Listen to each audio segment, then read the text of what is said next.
வணக்கம். வணக்கம். இன்றைய தமிழர் பல்ஸ் டாக் வித் முத்தலிஃபில் எடப்பாடி அவர்களுடைய டெல்லி பயணம். தெளிவா பேசுங்க சார். நீங்க தெளிவா போடுவீங்களா? அப்படின்னு எடப்பாடியோட நச்சென்ற ஒரு பதில். எடப்பாடி அவர்களுடைய அண்ணா பிறந்தநாள் விழா ஃபங்ஷன்ல நேற்று கலந்துகிட்ட போது, அந்த மேடையில அவர் பேசின கருத்துக்கு எதிர் விமர்சனங்கள்.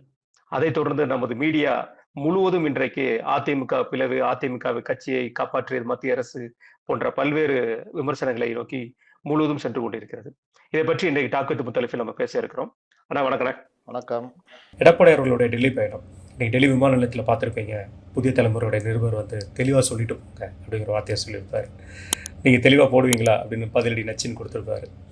அது மட்டும் இல்லாமல் நேற்று அண்ணா பிறந்தநாள் விழாவில் பத்திரிகையாளர்களையும் ஊடகத்தையும் பயங்கரமாக சாட்டியிருக்காரு. ஊடகம் முழுவதும் திமுகவுக்கு சப்போர்ட் பண்ணுறீங்க, நல்ல விஷயங்களை போய் எடுத்து போட மாட்டேங்கிறீங்க, எதிர்கட்சிகள் சப்போர்ட் இல்லை அப்படிங்கிற மாதிரி வார்த்தையை சொல்லியிருக்கிறார். அது மட்டும் இல்லாமல் துரோகிகளுக்கு இங்கே இடம் இல்லை, கைகூலில் யார் என்று எனக்கு தெரியுன்றிருக்கார். இந்த கூட்டத்தை எப்படி பார்க்குறீங்கன்னு? அதாவது நம்ம ரெகுலராகவே பேசிட்டு வர விஷயந்தான். என்னென்னா, அதிமுகவை ஒன்றுமில்லை அப்படின்னு காண்பிக்கிற வேலையில் தொடர்ந்து பண்ணிக்கிட்டு இருக்காங்க. அது இன்றைக்கி நேற்று இல்லை, 2017 இந்த ஆட்சி அமைந்து எடப்பாடி முதலமைச்சராக வந்த பிறகு அதிமுக பாஜகவுடைய கைகளுக்குள் சென்று விட்டது அப்படின்ற மாதிரிலாம்.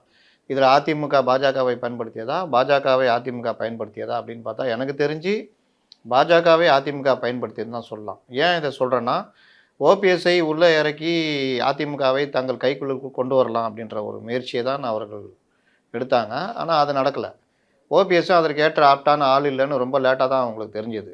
அதன் பிறகு பார்த்தீங்கன்னா, அண்ணாமலையை வச்சு அண்ணாமலை மூலியமாக நடந்த விஷயங்கள், அதனால் வந்த பிளவுக்கு பிறகுதான் ஒரு பெரிய தோல்வியை 2 சைடும் சந்தித்து அதனுடைய பலன் திமுகவுக்கு போச்சு. இதை திமுகவும் அழகாக பயன்படுத்தி கொண்டது. எப்போதெல்லாம் அதிமுக பாஜக பிரச்சனை வருதோ அதை ஊடகங்கள் மூலம் மிகப்பெரிய பிரச்சனையாக காட்டுவது வேலையை பண்ணிக்கிட்டு இருந்தாங்க. நீங்கள் பார்த்தீங்கன்னா, ஓபிஎஸ் ஒன்றும் இல்லாமல் ஒருத்தர் ஒன்றும் இல்லை, அவருக்கு ஒரு 50 பொதுக்குழு உறுப்பினர்கள் தான், ஒரு 3 சட்டமன்ற உறுப்பினர்கள் அப்படின்னா, அதை விட்டுட்டு ஓபிஎஸ்ஐ மிகப்பெரிய தலைவராக கிட்டத்தட்ட ஒரு 1000 பொதுக்குழு உறுப்பினர் கையில் வச்சுருக்காரு, ஒரு 50 மாவட்ட செயலாளர்கள், ஒரு 30-40 எம்எல்ஏ கையில் வச்சுருக்கிற ஒரு பெரிய தலைவர் மாதிரி பில்டப் கொடுத்தது இந்த ஊடகங்கள். அதை கொடுக்க வச்சது அசைன்மெண்ட்டு.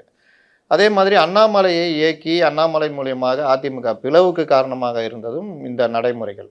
அப்போ இதுக்கு பின்னாடி பார்த்தீங்கன்னா, அதிமுக ஒன்றும் இல்லை, அதிமுக ஒன்றும் இல்லை, அதிமுகவில் ரொம்ப ஸ்ட்ராங்காக திமுகவுக்கு ஒரு எதிர்ப்பை கொடுப்பது யாருன்னு பார்த்தா எடப்பாடி பழனிசாமினா, அப்போ எடப்பாடி பழனிசாமி ஒன்றும் இல்லை, தவழ்ந்து போனார்னு ஒவ்வொருத்தரையும் டிஃபேம் பண்ணுற வேலையை பண்ணாங்க. இதனுடைய விளைவு தான் நீங்கள் பார்த்தீங்கன்னா, இப்போ ரொம்ப லேட்டஸ்ட்டுன்னு பார்த்தீங்கன்னா, நம்ம இவர் செங்கோட்டையன் அவர் வெளியில் வராரு. எல்லோரும் ஒன்றிணைய வேண்டும் என்ற கோரிக்கையை வைத்து நான் இந்த ப்ரெஸ் மீட்டை சந்திக்கிறேன் அப்படின்றாரு. யாரெல்லாம் ஒன்றிணையணும் அப்படின்னு ரிப்போர்ட்டர் கேட்குறாங்க. உடனே அது வந்து எடப்பாடிக்கு தெரியுன்றாரு. அப்போ எடப்பாடிக்கு தெரியும்னா நீங்கள் என்ன சொல்ல வர்றீங்க அப்படின்னு கேட்டால், இல்லை நான் வந்து ஒன்றிணையணும்னு சொல்கிறேன். சரிங்க, யார் அதை ஒன்றிணையணும் அப்படின்னு கேட்டால், அது எடப்பாடிக்கு தெரியுன்றாரு. இப்படியே இந்த வெண்டைக்காய் கதையை தான் இவர் வளவலா கொலான்னு பேட்டி. ஆனால் செங்கோட்டையனே தூக்கி பிடிச்சிக்கிட்டு அவர் ஒரு மிகப்பெரிய தலைவர், அவர் பாருங்கள் டெல்லிக்கு போகிறாரு, அது இதுன்னு அவர் டெல்லிக்கு போய் அமித்ஷாவை பார்க்குற விஷயத்தையே பாருங்கள். செங்கோட்டையன் போயிட்டார், அமித்ஷாவை பார்த்துக்கிட்டா இனி அவ்வளோதான், அதிமுக ஒன்றும் இல்லை, தூக்கி போட போகிறாங்க அப்படி இப்படின்னு ஒரு பில்டப் பண்ணாங்க. செங்கோட்டையன் அங்கே போயிட்டு இங்கே வந்தார், அப்படியே தொங்கி போன முகத்தோடு வந்தார். நான் பார்த்தேன், என்னுடைய பணியில் நான் வந்து ஒற்றுமையாக இருக்க வேண்டும் என்பது இப்படியே உருட்டினார். ஆனால் எந்த பத்திரிகையும் அவர்கிட்ட என்னங்க நீங்கள் எதுக்கு போய் அமித்ஷாவை பார்க்குறீங்க அப்படின்ற கேள்வியை வைக்கல. ஏன்னா அவர்களுக்கு கொடுத்த அசைன்மெண்ட் என்னென்னா, செங்கோட்டையனை பெரிய தலைவராக காமிக்கணும்னு. என்ன ஜோக்குன்னா, இவர்கள் காண்பிக்கிற பெரிய தலைவர்கள் காமிக்கிற யாருமே ஒரு அதற்குரிய ஆப்டான ஆட்கள் கிடையாது. டிடிவியை அப்படியே 4 வருஷத்துக்கு முன்னாடி தூக்கி பிடிச்சாங்க. அதற்கு பிறகு தூக்கி போட்டவங்க தான் அவர் பக்கம் திரும்பி கூட பார்க்கல. திடீர்னு ஒரு 2 வாரமாக டிடிவியை தூக்கி பிடிச்சிக்கிட்டு டிடிவி அவர் என்ன சொன்னாலும் நான் வந்து எடப்பாடி இல்லைன்னா வர முடியாதுங்க அப்படின்னா எப்படிங்க? சரிங்க, அவ்வளோ என்ன நீங்கள் வச்சுருக்கீங்க, ஒரு 18% ஓட்டு பர்சன்டேஜ் தான் வச்சுருக்கீங்களா அப்படின்னு கேள்வி யாரும் கேட்கல. அதே ஒரு டிபேட் ஆகுறது. டிடிவி இப்படி சொல்கிறாரு, அது என்ன நினைக்கிறீங்க? டிடிவி, ஓபிஎஸ், செங்கோட்டையன் போன்ற தலைவர்கள்லாம் பிரிந்து விட்டார்ல, அதிமுக பலகீனப்படி இப்படி இதே உருட்டு. இந்த உருட்டு என்னன்னு பார்த்தீங்கன்னா, திடீர்னு டிடிவி 2 நாள் கழிச்சு கேட்டால், நான் எங்கே அப்படி சொன்னேன், நான் அப்படி சொல்லியே அப்படின்னு உருட்டுறது. அப்போ இந்த விஷயங்கள் எல்லாமே ஊடகங்கள் தான் அதிமுகவே ஒன்றும் இல்லை ஒன்றும் இல்லைன்னு காமிச்சிக்கிட்டு இருக்கிறாங்க அப்படின்றத தான் எடப்பாடி பழனிசாமி சொல்கிறாரு. அவர் திரும்ப திரும்ப நான் இப்போ சொன்னால் போடுவீங்களா, லைவ் போடுவீங்க, கட் பண்ணுவீங்க, இப்படி சொல்கிறதுக்கு காரணமே தான். ஏன்னா அதிமுக பாஜக கூட்டணி அமையாதுன்னு நினச்சாங்க, அமைஞ்ச உடனே பொருந்தா கூட்டணின்னாங்க. சரி பொருந்தா கூட்டணி அது கொஞ்சம் இன்னும் கொஞ்சம் ஸ்ட்ராங்காக போனோன்னா ஜெல் ஆகலை அப்படின்னாங்க. அதுக்கப்புறம் இது பண்ணால் திடீர்னு ஒரு ஊடகத்தை வச்சு அமித்ஷாட்ட பேட்டி கேள்வி அனுப்பிச்சு பதில் வாங்குறது. அவர் அதிமுக இருந்தாங்க ஒரு முதலமைச்சர்னு சொன்னால் பாருங்க எடப்பாடி பேரை சொல்ல அப்படின்றது. என்டிஏ அலையன்ஸ் தான் ஜெயிக்கும் அப்படின்னா பாருங்க பாஜக அதிமுக. அப்போ நீங்கள் இந்தியா அலையன்ஸ் ஜெயிக்கும்னு சொன்னால் கூட்டணியா? இங்கே ராஜேஷ்குமார் பேசுகிறாரு, கூடுதல் இடங்களை கேட்போம், ஆட்சியில் பங்கு கேட்போம்னு. இன்றைக்கி அதை ஊடகங்கள் எடுத்து உருட்டிருக்கணுமா வேணாவா? அதை ஒரு பேசு பொருளாக மாற்றிருக்கணுமா வேணாவா? ஆனால் அந்த பக்கமே போகிறது கிடையாது. காங்கிரஸ் தொடர்ச்சியாக கடந்த வாரங்களில் மேலிட பொறுப்பாளர், சட்டமன்ற தலைவர்லேருந்து எல்லாருமே கூடுதல் இடங்களை கேட்போம், ஆட்சியில் பங்கு கேட்போம்னு பேசிகிட்டு இருக்கிறாங்க. ஆனால் அதை ஒரு டிபேட் கூட எடுக்க தயாராக இல்லை. ஜிஎஸ்டி 2 நாளைக்கு முன்னாடி நிர்மலா சீதாராமன் விரிவாக பேசிட்டாங்க. அதை எத்தனை டிவி ஒளிபரப்புனாங்கன்னு நான் பார்க்குறேன். அந்த நேரத்தில் வேறு சில விஷயங்களை ஒளிபரப்பிட்டு இருக்காங்க. ஒரே ஒரு சேனல் மட்டும்தான் நிர்மலா சீதாராமன் பேச்சை ஒளிபரப்புகிறாங்க. சரி, நிர்மலா சீதாராமன் இப்படி சொல்கிறாரே சரியா அப்படின்னு சும்மா நீங்கள் ஒரு 2 பொருளாதார நிபுணர்களாக வச்சு ஒரு டிபேட் பண்ணுங்கள், பண்ணால் உண்மை தெரியும்ல. ஆனால் அதை பண்ணுனா எவ்வளோ ஜிஎஸ்டி குறைஞ்சிருக்குது, என்னென்ன விஷயங்கள்ன்றது வந்துடும். அது பாஜகவுக்கு சாதகமாக போயிடுச்சுன்னா சிக்கலாகிடும்ன்றதுனால அதை அந்த பக்கமே ஊடகங்கள் திரும்புறதில்லை. சின்னதாக எல்முருகன் என்னங்க ஆர்எஸ்எஸ் என்ன நல்ல இயக்கம் தானே, அதிமுக பின்பற்றனா தவறுனா அதை தூக்கிக்கிட்டு எல்லாருக்கும் அசைன்மெண்ட்டு எல்லாம் ஓடுறது. அதனால் இவர்களுடைய இது திரும்ப திரும்ப அதை தான் எடப்பாடி சுட்டி காமிக்கிறார். மத்திய அரசாங்கம் நமது தலைமையிலான மாநில அரசாங்கத்தை காப்பாற்றியது. நிறைய பேர் துரோகம் பண்ணிட்டு போனால் கூட மத்திய அரசாங்கம் மாநில அரசாங்கத்தை காப்பாற்றியது, போதுமான நிதி கொடுக்கப்பட்டது அப்படின்னு ஒரு மாநில அரசாங்கத்துக்கும் மத்திய அரசாங்கத்திற்கும் இடையில் இருக்கிற உறவை அவர் எடுத்து சொன்னார் நேற்று மீட்டிங்கில், பார்த்துருப்பீங்கன்னு நினைக்கிறேன். ஆனால் இங்கே அப்படி திசை மாற்றி அதிமுக பிஜேபி அதிமுகவை விழுங்கிறது, அதிமுக பிஜேபியிடம் அடிமையாகிவிட்டது, நாங்கள் அன்றைய சொன்னோம் நாங்கள் இன்றைய சொன்னோம்னு பேசிகிட்டு இருக்காங்க. இன்றைக்கி முழுவதுமே பேசிகிட்டு இருக்காங்க. இது எப்படி பார்க்குறீங்கண்ணே? ஒன்று, பாஜக பல இடங்களில் அதிமுகவுக்கு சங்கடத்தை ஏற்படுத்தினாங்க. மத்திய அரசு ஓக்கி புயல்லேருந்து பல்வேறு பேரிடர்கள் வந்த பொழுது நமக்கு வேண்டிய நிதியை கொடுக்கல. சிஏஏ உட்பட பல விஷயங்களில் இவர்கள் ஆதரித்ததுனால இங்கே அதிமுகவுக்கு பெரிய சிக்கல் ஏற்பட்டது. திமுகவை அதை சாதகமாக பயன்படுத்திடுச்சு. அதையெல்லாம் அவர் என்றைக்குமே எடப்பாடி சுட்டி காமிக்கலை.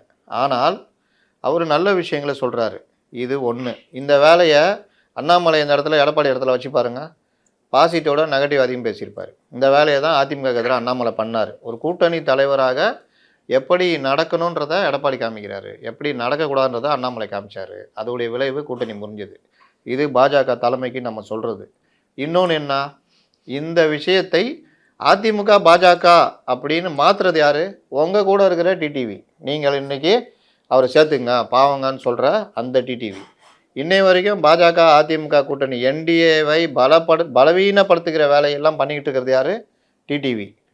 ஆனால் இப்போ வரைக்கும் டிடிவியையோ செங்கோட்டையனையோ பலகீனப்படுத்துகிற அந்த வேலையை பற்றி அவர்களை அதிமுக தலைவர்கள் இது வரைக்கும் விமர்சித்து பேசலை. சரி, இது வரட்டும், முடிவு வரட்டும், பார்க்கலான்னு அமைதியாக இருக்காங்க. ஆனால் செங்கோட்டையனை அங்கே போய் சந்திக்கிறாரு. சந்திப்புக்கு அனுமதி கொடுக்கறது யார்? பாஜக. அப்போது ஒரு விவாதத்தை தூண்டுகிற வேலையை செய்கிறது பாஜக. அதை இது வரைக்கும் எடப்பாடி சுட்டி காமிக்கல. அதே மாதிரி இந்த ஜெயலலிதா பொண்ணுன்னு ஒரு அம்மா சுற்றிக்கிட்டு இருக்கிறாங்க. அந்த அம்மா கூட நான் அமித்ஷாவை பார்த்தேன் அதிமுக ஒற்றுமையானா என்ன கதை? யாராவது டெல்லிக்கு அப்படி சுற்றுலா போகிறவங்க அமித்ஷாஜி எனக்கு ஒரு பர்மிஷன் வேணும், என்ன அதிமுக ஒற்றுமையாக இருக்கணும், அதுக்காக உங்களை பார்க்க வந்தேன்னா என்ன கதை இது? அதிமுகன்னு சொன்னாலே பர்மிஷனா? அப்போ இந்த மாதிரி விஷயங்களை தான் கூட்டணி கட்சி தலைவர்களும் சரி டிடிவி ஓபிஎஸ்லாம் பேசிகிட்டு இருக்காங்க. இவங்களை ஒரேடியாக தட்டி விட்டு வெளியே துரத்தி விட்டு இதுதான் என்டிஏ இப்படி தான் போகும்னு சொல்கிறதுல என்ன தயக்கம்? இந்த மாதிரி தயக்கங்கள், இந்த மாதிரி விஷயங்களை தான் திமுகவும் ஊடகங்களும் பயன்படுத்துகிறாங்க. அப்போ பலகீனமாக இருக்குன்னு திரும்ப திரும்ப காமிக்கிறாங்க. இப்போவும் சொல்கிறேன், நேற்று கூட ஊடகங்கள்லாம் உருட்டினாங்க, அமித்ஷாவை பார்க்க போகிறாரு, யூரியாவும் போய் பார்க்க போகிறாரு. அப்போ அமித்ஷா 2 தடவை வந்தார், அதுக்கு என்ன சொல்கிறாங்க? சொல்ல மாட்டாங்க. அப்போது இவர்கள் இப்போ எடப்பாடி இங்கேருந்து போகிறாருன்னா போகிறதுக்கு முன்னாடி பேட்டி கொடுக்குறாரு. என்ன கொடுக்குறாரு? துரோகம் பண்ணி இந்த மாதிரி 18 எம்எல்ஏகளை வச்சு வீழ்த்தின டிடிவியும் அதிமுக ஆட்சியை கவிழ்ப்பதற்காக நம்பிக்கையில்லா தீர்மானம் கொண்டு வந்த ஓபிஎஸ்ஸையும் அதிமுகக்குள்ளே நாங்கள் சேர்க்க மாட்டோன்றாரு. அப்போ தெளிவாக ஒரு முடிவை சொல்லிட்டு போகிறாரு. ஏன்னா இங்கே என்ன உருட்டுவாங்க, அமித்ஷா கூப்பிட்டு அவரை கண்டித்து டிடிவி ஓபிலாம் வச்சுங்க எல்லாம் ஒன்று பண்ணுங்கன்றாங்க. இதற்கெல்லாம் வாய்ப்பே கிடையாது. ஒரே ஒரு வாய்ப்பு, சசிகலா ஒரு வேளை ஆதரித்து பேசுறதுக்கான வாய்ப்பு தான் இருக்குது. டிடிவிக்கும் ஓபிஎஸ்ஸுக்கும் அநேகமாக செங்கோட்டையனுக்குமே கிட்டத்தட்ட ஒரு கதவுகள் மூடப்படும்ன்றது தான் என்னுடைய கணிப்பு. அதே மாதிரி நேற்று அவருடைய பேச்சு பார்த்துருப்பீங்க, ரொம்ப காரசாரமான ஒரு பேச்சு. அந்த பேச்சில் அவர் தெளிவாக சொல்லப்பட்டிருக்கிறது, அதிமுகவோட ஒரு தொண்டனா ஒரு அபிமனியா இருந்து பார்க்கும் பொழுது அது ரொம்ப சரின்னு படுது. என்ன சொன்னார், அதிமுகவோட தலைமை அலுவலகத்தை ரவுடிகள் மூலமா குண்டர்கள் மூலமா அடிச்சு நுறுக்கின ஒருத்தரை நம்ம கட்சியில மறுபடியும் சேர்த்துக்கிட முடியுமா? நம்ம அதிமுக தலைமையிலான ஆட்சியை கவிழ்க்க முயன்ற ஒருத்தரை நம்ம சேர்த்துக்க முடியுமா அப்படிங்கிற ஒரு கேள்வியை கேட்டிருக்காரு. ஒரு பொதுச் செயலாளரா அவருடைய கேள்வி நியாயமானதாகவும், ஒரு அதிமுக தொண்டனுக்கு ஒரு பொதுச் செயலாளர் அவருடைய பொதுச் செயலாளர் பதவியிலிருந்து செய்ய வேண்டிய விஷயத்தையும் சரியா செய்யறாருன்னு தானே தோணுது. இது எப்படி பாக்குறீங்க? திரும்ப திரும்ப இவர்கள் ஒரு விஷயத்தை நேரடியாக பார்க்காமல் அதுக்கான ஒரு அஜெண்டா உருவாக்கி பொதுமக்கள் மத்தியிலையும் இந்த விஷயத்தை இப்படி தான் பார்க்கணுன்ற மாதிரி ஒரு கருத்தை உருவாக்கிட்டு இருக்கிறாங்க. அது உதாரணம் வேணும்னா, நீங்கள் எடப்பாடி இது ஓபிஎஸ் பொதுக்குழு நடத்தவே கூடாது, இவர்களுக்கு கூட்டுறதுக்கே இது கூட்டவே கூடாது, இவர்களுக்கு அதுக்கான இது இல்லைன்னு கோர்ட்டுக்கு போனார். ஏன் போனார்னா, பொதுக்குழு கூட்டினா எடப்பாடி பழனிசாமி பொதுச்செயலாளர் ஆகிடுவார், நம்ம தூக்கி அடிக்கப்படுவோம் தெரியும். ஆனால் நீதிமன்றம் என்ன பண்ணுச்சுன்னா, அவைத்தலைவர் யார், கட்சி பயிலா என்ன, அவைத்தலைவர் பொதுக்குழு கூட்டலாம், அவைத்தலைவர் யார், இவர். அப்போ அவர் கூட்டலாம், நீங்கள் போய் பொதுக்குழுவில் கலந்துக்குங்க, யார் பொதுச்செயலாளர் அங்கே முடிவு பண்ணிக்கன்ட்டாங்க. இதுதான் கட்சி பயிலா. அப்போ பொதுக்குழு கூடிச்சு, இவர் பொதுக்குழுக்கே போகல. அப்போ ஊடகங்கள் என்ன பண்ணாங்கன்னா, மற்றவர்கள் ஓபிஎஸ்ஸே மிகப்பெரிய தலைவர் மாதிரியும் அவர் தூக்கி அடிக்கப்பட்டு ஒன்றுமில்லாமல் போன விஷயத்தையே சுத்தமாக மறைச்சிட்டு, ஓபிஎஸ்ஸே பாருங்கள், ஓபிஎஸ்ஸே ஒதுக்கிட்டாங்க, ஓபிஎஸ் எவ்வளோ பெரிய தலைவர்னு இவர்களே ஒரு பில்டப் கொடுக்குறாங்க. அடுத்து செங்கோட்டையன், அதிமுக பாஜக கூட்டணி அமையறதுக்கு முன்னாடியே செங்கோட்டையன் இங்கே அங்கேயும் உருண்டுட்டு இருந்தார். இங்கேருந்து டெல்லி போவார் வருவார், இந்த மாதிரி. அவர் பாருங்கள், அவரை வச்சு கொண்டு வந்து அதிமுகவில் கொண்டு வந்துட்டு எடப்பாடியை தூக்கி போட்டுருவாங்கன்ற மாதிரிலாம் ஊடகங்கள். என்னன்னா, இவர்கள் சொல்கிறது தான் பொதுமக்கள் கருத்தாக மாற்றுகின்ற ஏற்பாடை செஞ்சாங்க. இது ஒரு அசைன்மெண்ட்டு. அது ஒன்றுமே நடக்கலன்னா கொஞ்சம் கூட கூச்சப்படாமல் கம்னு அடுத்த வேலையை பார்க்க போயிட்டாங்க. அதுக்கு பிறகு என்ன பண்ணாங்க, இந்த 40 எம்எல்ஏவோட எஸ்பி வேலுமணி வெளியே வருவார்னாங்க. பெரிய அளவில் ஷிண்டேவாக மாறுவார் எஸ்பி வேலுமணின்னு சொன்னாங்க. அது ஒன்றுமே நடக்கலன்னா அதையும் தூக்கி போட்டு வெக்கமே இல்லாமல் அடுத்த இதுக்கு போயிட்டாங்க. இதுக்கு பிறகு இப்போ லேட்டஸ்ட்டாக செங்கோட்டையன் வெளியில் வரும்போது என்ன சொல்கிறாங்க, செங்கோட்டையன் அவர் என்ன பண்ணிட்டாரு, நல்லது தானே சொன்னார், இப்படி கட்சி விதியை மீறினார்ன்ற விஷயத்தை ஒரு பத்திரிகையாளன் கூட பார்க்குற அளவுக்கு புத்தி இல்லையா? ஒரு கட்சினா அந்த கட்சிக்கு ஒரு அமைப்பு விதி இருக்குது. இப்போ திமுக அது நடந்தால் என்ன பேசுவாங்க? ஏன் நான் அப்படியே திருப்பிட்டு கேட்குறேன், காங்கிரஸு நேற்று சட்டமன்ற தலைவரும் பேசுகிறாரு, மேலிட பொறுப்பாளர் டெல்லியிலேருந்து வந்தும் பேசுகிறாரு. அது ஏன் விவாத பொருளை மாற்ற மாட்டேங்கிறீங்க? அப்போ இவர்கள் அஜெண்டாவில் இயங்குறாங்க. ஊடகங்கள் முழுவதுமாகவே இப்படி விலை போயிட்டாங்கன்றதை எல்லாருக்குமே தெரியுது. தெரிஞ்சும் வெக்கம் இல்லாமல் அப்படியே தான் போய்கிட்டு இருக்கிறாங்க. அதை தான் அவர் கோபமாக சுட்டி காமிக்கிறார். இந்த மாதிரி பண்ணுறவங்கள எப்படி சேர்க்க முடியும்னு. அதுதான் திரும்ப திரும்ப சொல்கிறேன், டிடிவியை 4 வருஷம் கண்டுக்கல. இப்போ என்ன டிடிவியை திடீர்னு தூக்கிட்டு, இப்போ டிடிவி என்ன சொல்கிறாரு, அவரை பாஜக காப்பாற்றவில்லை, இந்த மத்திய அரசு இது பண்ணல, 127 எம்எல்ஏக்கள் தான் காப்பாற்றினாங்கன்னு. இங்கே மெஜாரிட்டி மைனாரிட்டி பற்றி எடப்பாடி பேசலையே. அப்போ இதில் ஒரு வன்மத்தை கொண்டு மீண்டும் ஒரு விவாதத்தை டிடிவி சொல்கிறாரு. அதுக்கு பின்னாடி ஓடுறாங்க. இன்றைக்கி பாருங்கள், டிபேட்டு அதிமுக நடந்தது என்ன, அதிமுகவை காப்பாற்றியது இதுவா, அப்படி தான் டிபேட் கொண்டு போவாங்க. இன்றைக்கி அசைன்மெண்ட்டு அதுதான் இருக்கும். ஆனால் இன்னைக்கு பார்த்துருப்பீங்க, இன்னைக்கு காலையிலேருந்து எந்த நியூஸுமே கிடையாது. முழுக்க முழுக்க எல்லா டிவிலையுமே டிபேட் இதுதான் போயிட்டுருக்கு. அதில் எல்லா மூத்த பத்திரிகையாளரை கொண்டு வர வச்சு பேசிகிட்டு இருக்காங்க. பல கருத்துக்களை சொல்லிட்டு இருக்காங்க. அதிமுக அன்னைக்கே விழுங்கிடுச்சு, பிஜேபி எல்லாம் முடிச்சுட்டாங்க அப்படின்னு பல கருத்துக்களை சொல்லிட்டு இருக்காங்க. நேற்று அவருடைய பேச்சு 1 மணி நேரம் கிட்டத்தட்ட பேசியிருக்காருன்னு. அதுல கடைசி 15 நிமிஷம் மட்டும்தான் இதை பத்தி பேசியிருக்காரு. இந்த கைக்கூலிகள் மற்றும் துரோகிகள் விஷயங்களை பேசியிருக்காரு. மீதி நேரங்கள்ல ஃபுல்லா திமுக மீது இருக்கிற குற்றங்கள் அடுக்கடுக்கா அடுக்கியிருக்கிறார். வறுமையில வாடிட்டு இருக்கும் போது கார் ரேஸ் தேவைப்படுதா, பல்வேறு குற்றச்சாட்டுகள், முதலீடுகளை பற்றிய குற்றச்சாட்டுகள், முதலீடுனா எப்படி வரணும் அப்படிங்கிறத படிப்படியா சொல்லியிருக்கிறார். இந்த குற்றச்சாட்டுகளை பற்றி மீடியா எந்த ஒரு விஷயத்தையும் பேச மாட்டேங்குது, திமுகவும் பேச மாட்டேங்கிறாங்க. குற்றச்சாட்டு, எதிர்க்கட்சியோட குற்றச்சாட்டை ஆளுங்கட்சி சார்பா வந்து மீடியா ரிப்போர்ட்டர்ஸ் கேள்வி கேட்டு அதற்கு பதில் சொன்னா தானே விளங்கும். இல்லைன்னா எப்படின்னு இது பார்க்கப்படுது இந்த மீடியாக்களோட செயல்பாடு? நீங்கள் முதலீடுகளை முதல்வர் ஈர்த்து வந்தார்ன்றப்பவே அன்புமணியிலேருந்து அதிமுகலேருந்து எல்லோரும் ஒரு குற்றச்சாட்டை வச்சாங்க. இது வந்து முதலீடு ஈர்ப்பு இல்லை, விரிவாக்கம். விரிவாக்கம்னா 15,000 கோடியில் 13,000 கோடி ரூபா விரிவாக்கம் அப்படின்னு அன்புமணி ராமதாஸ் வைக்கிறாரு. அன்றைய டிபேட் எப்படி போயிருக்கணும்? அன்புமணி ராமதாஸ் சொல்வது சரியா அப்படின்னு நீங்கள் திமுகலேருந்து கூட கூப்பிட்டு வந்து விரிவாக்கம்னா என்ன, ஈர்ப்புனா என்னன்னு பேசியிருக்கணும். தேர்தல் அறிக்கையில் 13% மட்டுமே நிறைவேற்றப்பட்டிருக்குது, 87% நிறைவேற்றலை. தைரியம் இருந்தால் என் கூட விவாதத்துக்கு வாங்கன்னு அன்புமணி சொல்கிறாரு. அன்றைக்கி விவாதம் என்ன போயிருக்கணும்? அன்புமணி சொல்வது சரியா, உண்மையிலேயே தேர்தல் வாக்குறுதிகள் என்னென்ன நிறைவேறிச்சு, இது போயிருக்கணும். போல இப்போ சொல்கிற நேற்று காங்கிரஸ் சொல்கிறாங்க, காங்கிரஸ் இவர் சண்முகம் மற்றவர்கள் பேசுவது கூட்டணி கட்சிகள் நெருக்குகிறதா திமுகவை அப்படின்னு விவாதம் போயிருக்கணும். போவாது. ஆனால் இவர் இது ஒன்றும் இல்லை. இப்போ அம்மா உணவகம் இட்லி கொடுத்துட்டு சாம்பார் கொடுக்கல.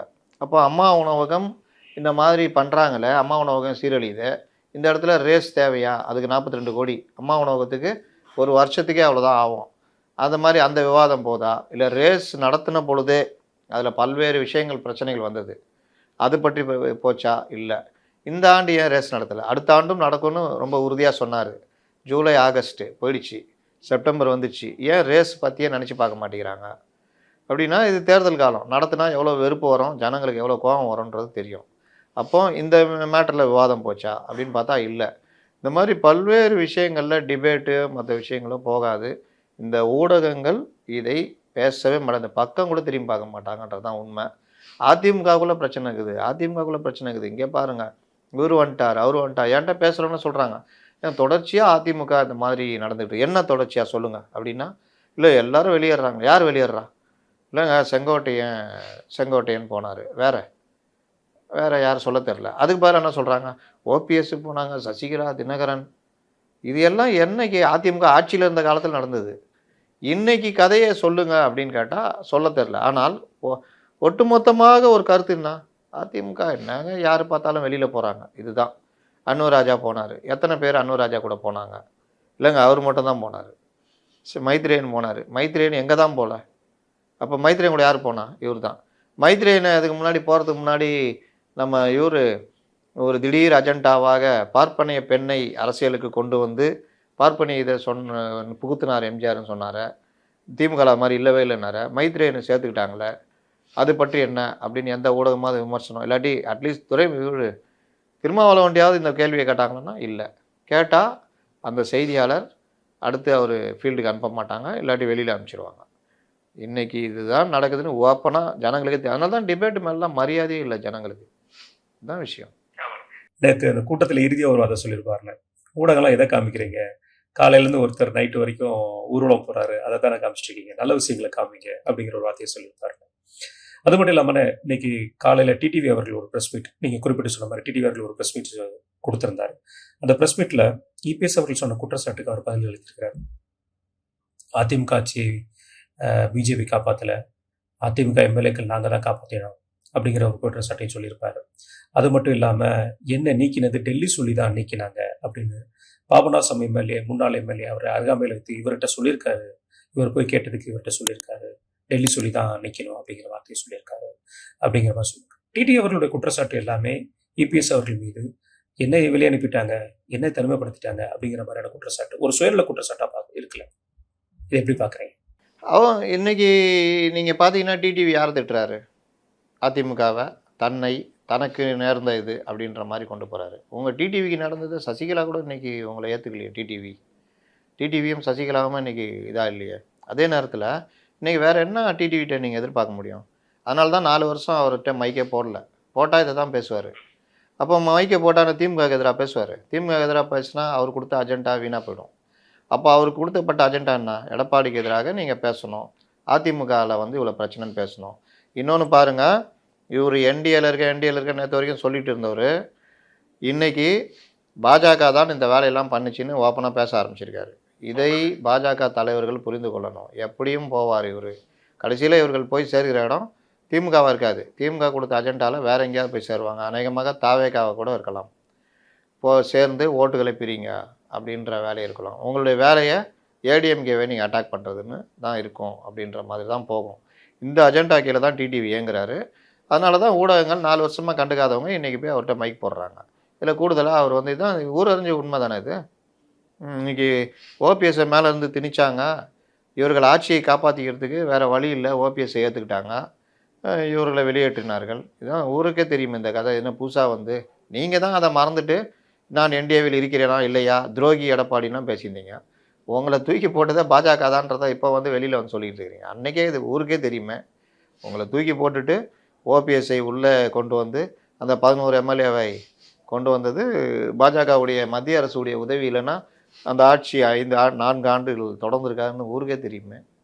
கண்டிப்பான நம்மளுடைய தமிழக அரசாங்கம், நம்ம தமிழக முதல்வர் அடுத்த ஒரு திட்டத்தை ஓபன் பண்ணியிருக்காருன்னு, அன்பு கரங்கள். அந்த திட்டத்தை பற்றி சொல்லுங்க. அந்த திட்டத்தோட தொடக்க அரசியல் என்பது மக்கள் பணி, இதற்கு வந்து சொகுசு வாழ்க்கைக்கு இடம் இல்லை அப்படிங்கிற ஒரு வார்த்தையை சொல்லியிருக்காரு.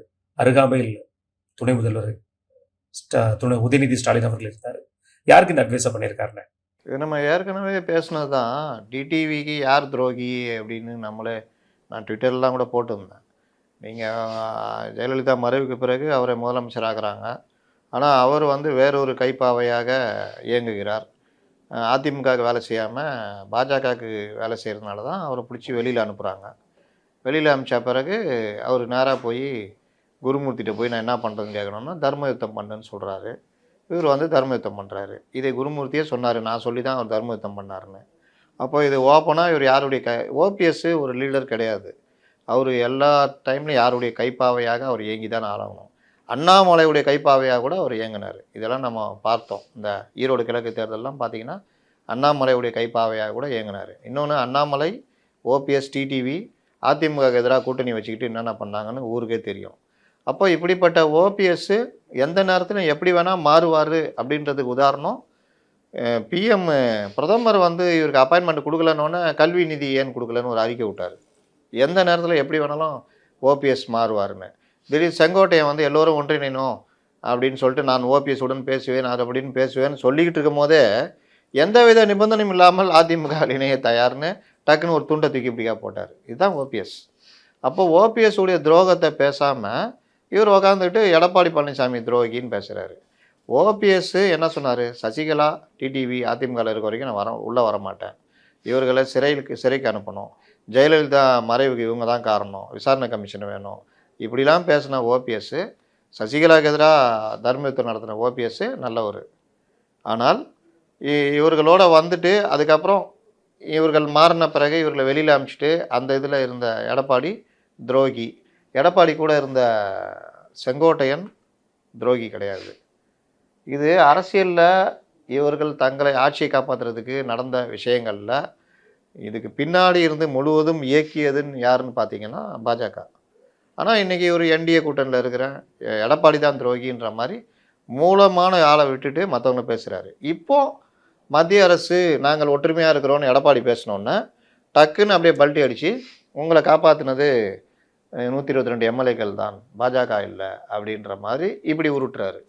ஒரு டைமில் நான் என்டிஏவில் இருக்கிறேன், இவர் இருந்தால் நான் என்டிஏவில் இருக்க மாட்டேன்னு உருட்டுறது. இன்னொரு தடவை பாஜக தான் அந்த வேலையை பண்ணிச்சுன்னு உருட்டுறது. அதனால் குழப்பமே உனது பெயர் தான் டிடிவியா, உனது பேர் தான் செங்கோட்டையனான்னு சொல்லிட்டு தான் கேட்கணும். அதை தொடர்ந்து நேற்று திமுக சார்பாக நம்ம முதல்வர் அவர்கள் வந்து தமிழக அரசாங்கம் சார்பாக அன்பு கரங்கள் ஒரு திட்டங்கள் ஓப்பன் பண்ணுங்க, அந்த திட்டத்தை பத்தியும் சொல்லுங்க. அதே சமயத்தில் அந்த திட்டங்கள் இது பண்ணோன்னு அதுல ஒரு வார்த்தையை சொல்லியிருக்காரு, அரசியல்ங்கிறது மக்கள் பணி, அது வந்து இங்க வந்து சொகுசுக்கு இடமில்லை அப்படின்னு சொல்லியிருக்காங்க. பக்கத்துல துணை முதல்வர் உதயநிதி அவர்கள் இருக்காங்க. யாருக்கு இந்த அறிவுரை? அவர் பாவம், அவர் நாங்கள் பண்ணுவார், ஏதாவது பேப்பரில் எழுதி கொடுத்தா அதை படிச்சுட்டு போக போகிறாரு. அரசியல் அது ஒருவேளை எழுதி கொடுத்தவருக்கு என்ன கோபமாக தெரில. சொகுசுக்கு இடம் இல்லைன்னா ஒரு வாட்சி வச்சிங்களேன், அந்த வாட்சி நீங்கள் 1000 ரூபாலையும் இருக்குது, 300 ரூபாவில் கூட இருக்குது வாட்சி. பொதுவாக வாட்சின்றது மணி பார்க்குறதுக்கு, ஆனால் அதை வந்து கோடிக்கணக்கில் லட்சக்கணக்கில் இருக்கிற வாட்சிகளை கட்டுறதுக்கு பேர் என்ன? அண்ணாவை பற்றி பேசும் பொழுது சொல்லுவாங்க, நேற்று அண்ணா பிறந்த நாள் வர, ஏற்றுக்கொண்ட பதவிக்கெல்லாம் பெருமையை தந்தார், தன் இனிய குடும்பம் ஒன்றுக்கு தான் வறுமையை தந்தார்னு சொல்லுவாங்க. அண்ணா கடைசி வரைக்கும் தன்னை எளிமையானவராக வாழ்ந்து மறைந்தவர். அவர் குடும்பத்துக்கு கூட எதுவும் பெருசாக பண்ணாமல் லாஸ்ட்டில் தம்பிகளே வந்து அண்ணாவின் மனைவிக்கு பொற்கிழி வழங்குறன்ற மாதிரி ஒரு மோசமான நிகழ்வெல்லாம் கூட நடந்தது. அவருடைய வளர்ப்பு மகன் ஒருத்தர் தற்கொலை பண்ணிக்கிட்டாரு. அரசு வேலை கிடைக்குது. இந்த மாதிரி பல இன்றைக்கி அண்ணா குடும்பம் எங்கே இருக்குன்றதுனா அதெல்லாம் கிடையாது. ஆனால் அண்ணாவை பயன்படுத்தி வந்த தம்பிகள் குடும்பம் எப்படி இருக்குது அப்படின்னா, சொகுசு இல்லாமல் வேறு எப்படி இருக்கீங்க? காரு என்பது ஒரு இடத்துல இருந்து இன்னொரு இடத்திற்கு நாம் நகர்வதற்காக கிடைக்கின்ற ஒரு யந்திரம், அவ்வளோதான். நம்ம வந்து இப்போ செக்ரட்டரியிலேருந்து வீட்டுக்கு போகிறோம், வீட்டிலேருந்து வரணும். அதில் ஓரளவுக்கு நீங்கள் கவர்மெண்ட்டே எதை எடுக்குது, இந்த இப்போ கிறிஸ்டா காரு இந்த மாதிரி காரை கொடுக்குறாங்க. ஆனால் நீங்கள் எதில் போகிறீங்க? அரசு கொடுத்த வாகனத்தை கூட விட்டுட்டு 2.5 கோடி ரூபா வாகனத்தில் போடுறீங்க. நீங்கள் 2.5 கோடி ரூபா வாகனத்தில் போயிட்டு லட்சக்கணக்கான கோடிக்கணக்கான மதிப்புள்ள வாட்சிகளை கட்டி கொண்டு சொகுசு என்பது அரசியல் அல்லன்னு பேசும்பொழுது முரணாக இருக்குதுல்ல. அப்போ அரசியல்ன்றது என்னது? கூடிய வரைக்கும் அரசியல் கட்சி தலைவர்களாக இருப்பவர்கள் எளிய மக்கள் ஏன் காந்தி அந்த இதை கட்டினார்? ஏன் அவர் சாதாரணமாக கோட்டு சூட்டு போட்டுருந்தவர் தான் காந்தி. அட்லீஸ்ட் சாதாரணமான ஒரு உடையை கூட அணியாமல் ஏன் ஒரு விவசாயி அணிகிற உடையை அணிந்தார்? இந்தியாவில் பெரும்பாலான மக்களுக்கு உடை என்பது வெறுமனே ஒரு அரை இதில் தான் இருக்கும்பொழுது நாம் மட்டும் எதுக்கு முழு உடை அணியணுன்னு தான் அணிஞ்சார். அவர் அந்த பிரிட்டிஷ் இதுக்கு மாநாட்டுக்கு போனப்போ கூட, உலக மாநாட்டுக்கு வட்டமேசை மாநாடு போனப்போ கூட அவர் கோட்டு சூட்டு போட்டு போகல. அப்படிப்பட்ட காந்தி வழி வந்தவர்கள் நாம். எளிமை சொகுசு தேவையில்லைன்னு சொல்கிறவங்க நீங்கள் சாதாரணமாக இருக்கலான்றேன் நான். அவங்கள அதுக்காக காந்தி மாதிரி அரை கச்சம் அணிய வேணும்னு சொல்லலை. ஆனால் ஒரு முதல்வராக இருக்கிறவர் பார்க்குறதுக்கு நம்மளோட ஒருத்தர், நம்மில் ஒருவர் அப்படின்ற மாதிரி ஒரு எளிய தோற்றத்தோடு இருக்கணும். வாகனங்கள் அரசு வாகனங்களை பயன்படுத்துறது இந்த மாதிரி கூட இருக்க முடியலை. என்ன தான் நம்ம எவ்வளோ பணம் இருந்தாலும் 3 வேளை தான் சாப்பிட போகிறோம். 2 ஒரு நாளைக்கு 2 தடவை வேணால் ட்ரெஸ் மாற்றலாம், இல்லை 3 தடவை மாற்றலாம், அவ்வளோதான். அதை தாண்டி வேற என்ன? ஆனால் அதில் கூட நான் இப்படி தான் இருப்பேன், இந்த காரை உபயோகப்படுத்துவேன், நான் இந்த காரு, என் மகன் டெபுட்டி சீஃப் மினிஸ்டர் இந்த காரை பயன்படுத்துவார், வாட்சி உள்ள விலை உள்ள வாட்சி கட்டுவோம், இப்படி இருப்போம்னா அங்கே எங்கே நீங்கள் சொகுசு பற்றி பேச முடியும்? சொகுசுன்னு பேசுகிறது வந்து அவர் இன்றைக்கி விஜய்யோ மற்றவர்களையோ குறிப்பிட்டு பேசுகிறாருன்னு வச்சுக்கிட்டாலும் நீங்களும் அதை தானே பண்ணுறீங்க. இப்போது தேர்தல் நேரத்தில் தான் வெளியில் வர்றீங்க போகிறீங்க. ஒரு சாதாரண தூய்மை பணியாளர்கள் அவர்கள் வாழ்வுக்காக போராடுற போராட்டத்தில் கூட அவர்களோடு நேரம் ஒதுக்கி பேசுவதற்கு தயாராக இல்லையே. துணை முதல்வர் எல்லா துறைகளுக்கும் மாணவர், அடுத்த தலைவராக வரக்கூடியவர், அடுத்த முதல்வராக வரக்கூடியவர். அவர் வந்து சென்னை தலைநகரில் நடக்கிற 13 நாட்களாக நடக்கிற போராட்டத்தில் கூட அவர்களோடு கலந்து கொண்டு என்ன பிரச்சனைன்னு பேசி அதை தீர்க்கிற அவர் இறங்கிட்டாருன்னா தீர்ந்துருமே பிரச்சனை. ஆனால் அதுக்கு கூட அவர் தயாராக இல்லையே. ஆனால் கூலி படத்தை பார்த்து ரிவ்யூ எழுதுகிறாங்க. இது என்ன வாழ்க்கை இது? அப்போ இந்த மாதிரி விஷயங்கள் எல்லாம் என்ன பிரச்சனைனா, எங்கே என்ன நடக்குது, இவர்கள் எந்த வாழ்க்கை வாழ்கிறார்கள்னு பொதுமக்களுக்கு தெரியும். நீங்கள் அம்மா உணவகம் ஒரு ஆண்டு முழுவதும் ஏழை மக்களுக்கு பயன்படுறதுக்கு செலவு வந்து கிட்டத்தட்ட 39 கோடியோ 40 கோடியோ. ஆனால் நீங்கள் அதற்கு தயாராக இல்லை. கார் ரேஸ் நடத்துறதுக்கு தமிழக வரலாற்றிலே இல்லாத அளவுக்கு ஒரு ஸ்ட்ரீட் ரேஸ் நடத்துகிறீங்க. இதற்கு பேர் என்ன சொல்கிறது? அப்போ இந்த மாதிரி ஒவ்வொரு விஷயத்திலையும் இவர்கள் முரணாக இருந்து கொண்டு சொகுசு வாழ்க்கையில் எளிய வாழ்க்கைன்னு பேசிகிட்டு இருக்கிறாங்க. இன்றைக்கி திமுக அமைச்சர்கள் கூட கேட்குறேன், முதல்வர் எவ்வளியோ அமைச்சர்களும் அவ்வளி தானே. நீங்கள் பெரும்பாலான அமைச்சர்கள் சொந்த வாகனம், லக்ஸரி வாகனங்களை தான் பயன்படுத்துகிறாங்க. இதற்கு பேர் என்ன? பெரும்பாலான அமைச்சர்கள், பெரும்பாலான இல்லை எல்லோருமே எந்த வகையான வாழ்க்கை வாழ்கிறீங்க? அப்போ நீங்கள் எந்த இடத்துல இருந்துக்கிட்டு ஏழை மக்களை பார்க்குறீங்க? உங்களால் ஏன் தூய்மை பணியாளர்களை நீங்கள் சும்மா இப்படி லெஃப்ட் ஹேண்டில் நீங்கள் டீல் பண்ணலாம். அவங்களுக்கு 23,000 ரூபா சம்பளத்தை கொடுத்துருப்பா ராம்கே, அந்த சம்பளத்தை கொடுத்துருங்க, அவங்களுக்கு பாதுகாப்புலாம் இருக்கணும், அது மேலே கொண்டு நீ என்ன வேணால் பண்ணிக்கோ அப்படின்னு கூட உங்களால் ஏன் சொல்ல முடியலன்னா, நீங்கள் லக்ஸரி வாழ்க்கை வாழ்கிறீங்க. உங்களுக்கு பசி வறுமை பற்றி தெரியலை. 16,000 ரூபா வச்சுக்கிட்டு ஒரு குடும்பத்தை எப்படி சென்னையில் தள்ள முடியும், காலம் தள்ள முடியும், அவர்கள் எப்படி வாழ முடியுன்ற ஒரு அடிப்படை கூட உங்களுக்கு தெரியல. ஏன்னா நீங்கள் வேறு வகையான வாழ்க்கை வாழ்கிறீங்க. ஒரு காலத்தில் மன்மோகன் சிங் சொன்னார், காலை உணவுன்றது ஆப்பிளும் அவிச்ச முட்டை, ப்ரெட்டு, வெண்ணெய் இருந்தால் போதும்னு. ஆனால் அவருக்கு தெரியுமா, கிராமங்களில் 2 வேளை கூட சாப்பிட்றது பெரிய விஷயம். வயலில் கிடக்கிற அரிசியை பொறுக்கி அப்போ கஞ்சி குடித்த காலம்லாம் உண்டு. அவர் பேசின காலத்தில் அவ்வளோ வறுமை இருந்தது. அப்போ அந்த மாதிரி 27 ரூபா கூட வச்சுட்டு சம்பாதிக்க முடியாதா ஒரு ஆளால் அப்படின்லாம் கேட்டார். இரவு உணவு இல்லாமல் தூங்குகிறவர்கள் கோடிக்கணக்கில் அப்போ இருந்தாங்க. ஏன் அவருக்கு அது தெரியல? அவங்க உலகம் வேறு. ஏன் காந்திக்கு தெரிஞ்சிச்சு? ஏன் மற்ற தலைவர்களுக்கு தெரிஞ்சது? ஏன் அண்ணாவுக்கு தெரிஞ்சது? படியரிசி வறுமை இந்த மாதிரி விஷயம் தெரிஞ்சுது. ஏன் எம்ஜிஆருக்கு தெரிஞ்சுது? ஏன் எம்ஜிஆர் சத்துணவு திட்டத்தை மத்திய அரசே நிதி கொடுக்காது? இன்றைக்கி மத்திய அரசு நிதி தரலன்றாங்க. இன்றைக்கி சத்துணவுக்கு மத்திய அரசுடைய நிதி தான் பயன்படுத்துகிறாங்க. அப்போது எம்ஜிஆர் காலத்தில் இந்திரா காந்தி சத்துணவுக்கு நிதிக்கு திட்டம் காசே கொடுக்கல. அன்றைக்கி எம்ஜிஆர் ஏன் கஷ்டப்பட்டு நடத்தினார்? வறுமை தெரியும், அவங்களுக்கு தெரியும். இன்றைக்கி இவர்கள் சொகுசு வாழ்க்கை வாழ்ந்துக்கிட்டே அடுத்தவங்களை பார்த்து கை கொட்டி சிரிக்கிறாங்க. இதுதான் பிரச்சனை.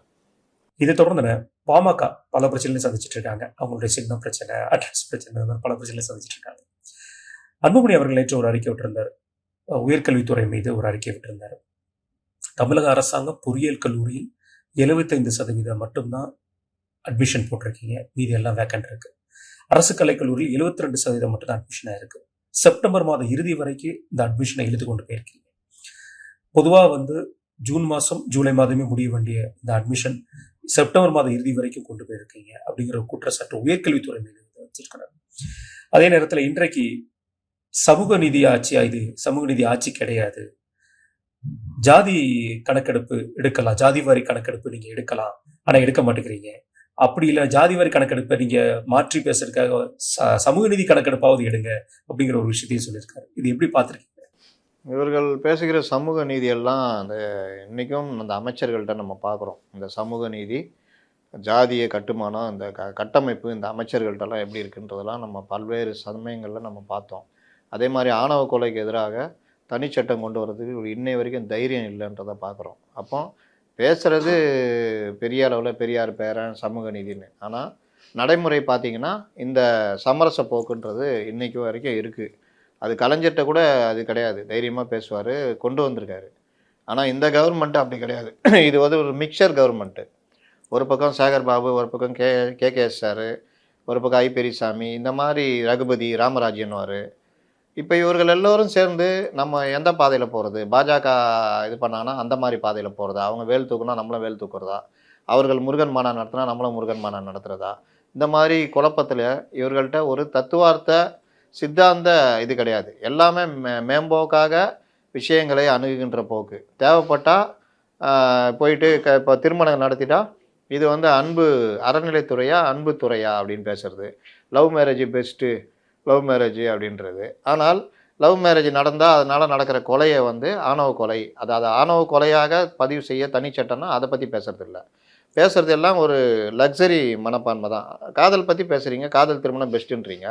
ஆனால் காதல் திருமணம் நடந்தால் அங்கே ஜாதி ஆணவ கொலை நடந்தால் அதை காதல் திருமணங்களை பாதுகாக்கிறதுக்கு என்ன செய்ய போகிறீங்க உதயநிதி ஸ்டாலின் கேட்டால் அதுக்கு அவர்கிட்ட பதில் இருக்காது. அப்படி பண்ணால் நம்ம இடைநிலை ஜாதிகளை பகச்சிக்கிற மாதிரி இருக்கும். அப்போ அந்த சட்டத்தை கொண்டு வர வேணாம் அப்படின்றது. இந்த மாதிரி ஒவ்வொரு விஷயத்திலும் இவர்களுடைய சமரச போக்குன்றது இருக்குது. இப்போ உயர்நிலை கல்வி நாங்கள் தான் பெருசுன்னு பேசுனாங்க. இது எல்லா வித விஷயங்களும் நம்ம ஏற்கனவே சொன்ன மாதிரி இப்போ விண்வெளித்துறை ராஜீவ்காந்தி காலத்தில் அதற்கு கூடுதலாக நிதி ஒதுக்கி சில ஏற்பாடுகள் பண்ணும்பொழுது அது அடுத்தடுத்த கட்டத்தை நகர்ந்தது. இன்றைக்கி நம்ம உலகத்திலேயே ஒரு 4-5 நாடுகளில் நம்ம இருக்கிறோம். மற்ற வளர்ந்த முதலாளித்துவ நாடுகளுடைய சேட்டலைட்டுகளையே நம்ம விண்வெளிக்கு அனுப்புகிற அளவுக்கு நம்ம இன்றைக்கி பெரிய அளவில் இருக்கோம். அந்த காலத்தில் 90s கிரியோஜெனிக் இயந்திரம் கிடைக்கிறதே பெரும்பாடாக நமக்கு இருந்தது. அப்போது இந்த மாதிரி விஷயங்களில் முன்னேற்றன்றது ஒன்று சார்ந்து வரும். அதே மாதிரி தான் நம்முடைய தமிழ்நாட்டுடைய வளர்ச்சி மற்ற மாநிலங்களை கம்பேர் பண்ணும்பொழுது சில விஷயங்களில் நம்ம அடுத்தடுத்த நடந்த திராவிட கட்சிகளுடைய அது அதிமுக இருக்கட்டும் திமுக இருக்கட்டும் நடவடிக்கையினால அடுத்தடுத்து நகர்றோம். அதை கொண்டு வந்துட்டு இன்றைக்கி புதுசாக திராவிட மாடல் திமுக தான் ஸ்டாலின் தான் சொல்லிட்டு உருட்டுறது என்னென்னா அதில் ஒன்று தான் நாங்கள் உயர்கல்வியில் அப்படி பண்ணிட்டோன்றாங்க. இந்த 4 ஆண்டுகளில் உயர்கல்வி கடுமையான ஒரு வீழ்ச்சியை சந்திக்கிறத நம்ம பார்த்தோம்.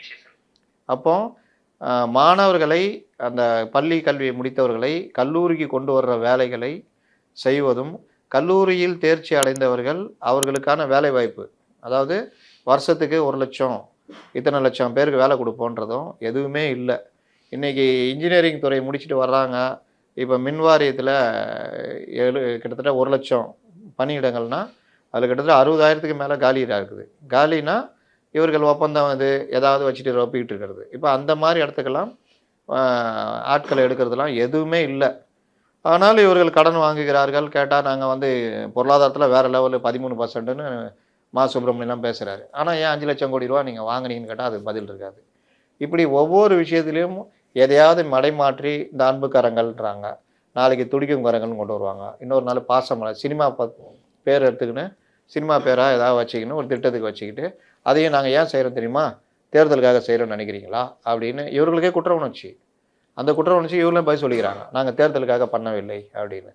அப்போ தேர்தலுக்காக பண்ணவில்லைன்னா இருக்கிற திட்டங்களையாவது கொண்டு வந்துருக்கலாம்ல, இல்லை நீங்கள் தேர்தல் அறிக்கையில் செஞ்சதாவது ஆரம்பத்துலேருந்து பண்ணியிருக்கலாம்ல, எதையாவது பண்ணீங்களா? இன்றைக்கி வந்துட்டு பழைய ஓய்வூதிய திட்டம், லேப்டாப்பு, இந்த மாதிரி விஷயங்களை செய்ய போகிறோன்னு இனிமேல் செய்ய போகிறோன்னு பேசுகிறீங்க. கல்வி கடன் ரத்து 30 வயது வரைக்கும் சொன்னீங்க. நீங்கள் ஆட்சிக்கு வந்தப்போ 28 வயசு இருந்தவனை நீங்கள் கல்வி கடன் ரத்து பண்ணல. இன்றைக்கி அவனுக்கு 32 வயசு இருக்கும். அப்போ அவன் வாங்கின கடனை அவன் கட்டிட்டு தான் இருப்பான், இல்லை கட்ட முடியாமல் பயந்து ஓடி ஒழிஞ்சிட்டு இருப்பான். இந்த மாதிரி எந்த ஒரு விஷயத்துலையும் சொன்னதை செய்தார்களான்னு பார்த்தா இல்லை. அன்புமணி ராமதாஸ் இன்றைக்கி பாமக விவகாரத்தில் பார்த்தீங்கன்னா, அன்புமணி ராமதாஸ் ஒன்றும் இல்லாமல் போயிடுவார், ராமதாஸ் கையில் தான் கட்சி வரும்னு அரசியல் மேதைகளாக நினைத்து கொண்டிருக்கிற சிலர் பேசியிருந்தாங்க. இன்னொன்று என்ன பேசுனாங்க, அன்புமணி ராமதாஸ் இது கிடையாது, ராமதாஸ் தான் அதிமுகவுக்கு போவார்ன்ற மாதிரிலாம் பேசுனாங்க. இவங்களை அரசியல் பார்வையெல்லாம் பார்த்து நமக்கு சிரிப்பு தான் வந்துச்சு. அன்புமணி ராமதாஸ்கிட்ட தான் கட்சியினர் இருக்காங்க, அன்புமணி ராமதாஸ் கையில் தான் கட்சி போகும். ராமதாஸ் கட்சியை நிறுவனவராக இருந்தாலும் சட்டத்திட்ட பிரகாரம் அவருக்கு அந்த இது கிடையாது அப்படின்றத நம்ம ஆரம்பத்துலேருந்து சொல்லிட்டு இருந்தோம். கிட்டத்தட்ட இப்போ அதுதான் நடக்குது. தேர்தல் ஆணையத்திலும் சரி, எங்கே போனாலும் கோர்ட்டுக்கே போனாலும் அதிக பொதுக்குழு உறுப்பினர்கள், பொதுக்குழுவால் தேர்ந்தெடுக்கப்பட்ட தலைவர், அதிக மாவட்ட செயலாளர்கள், அதிக எம்எல்ஏக்கள் வச்சிருக்க கட்சிக்கு தான் சின்னமும் கட்சியுடைய அங்கீகாரம் கிடைக்கும் அப்படின்றதுக்கு இப்போ இது உதாரணமாக மாறிக்கிட்டு இருக்குது. இன்னொன்று, அன்புமணி ராமதாஸ் ஆரம்பத்திலேருந்தே என்டிஏ கூட்டணியில் இருக்கிறத தான் விரும்புகிறாரு. திமுகவை கடுமையாக விமர்சிச்சுட்டு இருக்காரு. எங்கள் குடும்பத்துக்குள்ள கட்சிக்குள்ள குழப்பத்துக்கு காரணமே திமுக தான் குற்றம் சாட்டிகிட்டு இருக்காரு. அப்போது இது திமுக பாமகவுடைய ஒற்றுமைக்குள்ள ஒரு விளையாடியதும் இப்பொழுது வெளிப்பட்டு இருக்கிறது. அடுத்ததுன பாமகவோட மாம்பழ சின்னம். நேற்று அதுலேயும் ஒரு சர்ச்சை, எங்களுக்கு தான் அந்த சின்னம் ஒதுக்கப்பட்டிருக்குன்னு அன்புமணி அவர்கள் சார்பாக பாலு, வழக்கறிஞர் பாலு அவர்கள் ஒரு பேட்டி கொடுத்தாரு. அன்புமணி அவர்கள் தான் தலைவர், பொதுச் செயலர் ராவணன் அவர்கள் தான் எங்களுக்கு தான் மாம்பழ சின்னம் ஒதுக்கப்பட்டிருக்கிறது, பிரிந்து போனவர்கள் நல்மனது கொண்டு வந்து சேரணும் அப்படிங்கிற வார்த்தையை சொல்லியிருக்காரு. அதன் பின்பு ஐயா ராமதாஸ் அவர்கள் சார்பாக எம்எல்ஏ அருள் அவர்கள் ஒரு குற்றச்சாட்டு சொல்லியிருக்காரு, சின்னமே எங்களுக்குள்ளதாங்க, அது எங்களுக்கு வந்த லெட்டர் தான், அவர் எடுத்து வச்சு பேசிட்டு இருக்காரு அப்படிங்கிற ஒரு விஷயத்தை சொல்லியிருக்காரு. இந்த சின்னத்துல கூட இவ்வளவு சச்சரவு தேவையான, பாமக மாதிரியான ஒரு கட்சி, சமூக நீதி மூலமா அறிமுகப்படுத்தப்பட்ட ஒரு கட்சி, மாபெரும் புரட்சி பண்ண கட்சி, இன்றைக்கு இப்படி நிகழ்வது, இந்த மாதிரி சம்பவங்கள் நிகழ்வது எப்படி பார்க்குறீங்க? அது ஏதாவது ஒரு குழப்பம் நடந்திருக்கலாம். ஆனால் பார்த்தீங்கன்னா, தேர்தல் ஆணையத்திலே போய் நாங்கள் பொதுக்குழு நடத்தியிருக்கோம், இவ்வளோ எம்எல்ஏக்கள், இவ்வளோ மாவட்ட செயலாளர்கள், இவ்வளோ பொதுக்குழு உறுப்பினர்கள்னு அந்த பட்டியலை கொடுத்தாங்கன்னா அது அன்புமணிக்கு தான்ன்றது நிரூபணம் ஆகிடும். என்னென்னா, இந்த ஊடகங்கள் மற்றவர்கள் நீங்கள் பாருங்கள், செங்கோட்டையன் வெளியில் வந்து பேட்டி கொடுக்குறாரு, கட்சிக்கு விரோதமாக கட்சி பேட்டி கொடுத்தீங்கன்னா உங்கள் மேலே நடவடிக்கை வருமானு யாரும் கேட்க மாட்டேங்கிறாங்க. அதை வந்து அதிமுகவோட பலகீனன்ற மாதிரி பெருசாக கொண்டு வராங்க. செங்கோட்டையன் வந்து சொல்கிறாரு எல்லாரும் ஒன்றிணைன்றாரு, யார் ஒன்றிணைனா அவர்கிட்ட பதில் இல்லை, இவர்கிட்ட பதிலே இல்லை, இவர் என்னங்க ஒரு நோக்கமே இல்லாமல் வெளியே வந்திருக்காருன்றதை பற்றி யாரும் பேச மாட்டேங்கிறாங்க. இந்த மாதிரி ஊடகங்கள் தான் இந்த விவகாரத்தை திருப்பி திருப்பி பண்ணிக்கிட்டே இருக்காங்க. தவிர ஆரம்பத்திலேருந்தே என் போன்றவர்கள் சொல்லுவது கட்சியுடைய பைலா பிரகாரம் தான் எதுவும் நடக்கும். பாமக அங்கீகரிக்கப்பட்ட கட்சி இல்லை அப்படின்றதுனால தேர்தல் ஆணையம் இதில் வந்து தலையிடல. ஆனால் நீதிமன்றம் மற்ற இதுன்னு போனால் உங்களுக்கு அந்த நடைமுறை என்னன்னு பார்த்துட்டு அதுக்கேற்ற மாதிரி தான் உங்களுக்கு கிடைக்கும். அப்படி பார்த்தா அன்புமணி கையில் தான் அந்த மாம்பழ சின்னம் போகும், கட்சியுடைய அங்கீகாரமும் போகும்ன்றதான் இது. இடையில இவர்கள் உருட்டுவார்கள். எப்படி உருட்டுனாங்க, 40 பேரோட எஸ்பி வேலுமணி சிண்டே மாதிரி வெளியே வருவார்னு உருட்டுனாங்கல்ல, இன்றைக்கி அதை உருட்டுனதெல்லாம் மறந்துட்டு தானே உருட்டிக்கிட்டு இருக்கிறாங்க. அதனால் இவர்கள் உருட்டுறதெல்லாம் இப்படி தான். நீங்கள் பார்த்தீங்கன்னா இன்னொரு உதாரணமாக சொல்லிடுறேன். விஜய் போனது வந்து ஒரு 1 லட்சம் பேர் இருப்பாங்க அந்த இடத்துல, மரக்கடையில் 1 லட்சம் பேரே இருக்க முடியாது அந்த இடத்துல, அவ்வளோ இடம் கிடையாது.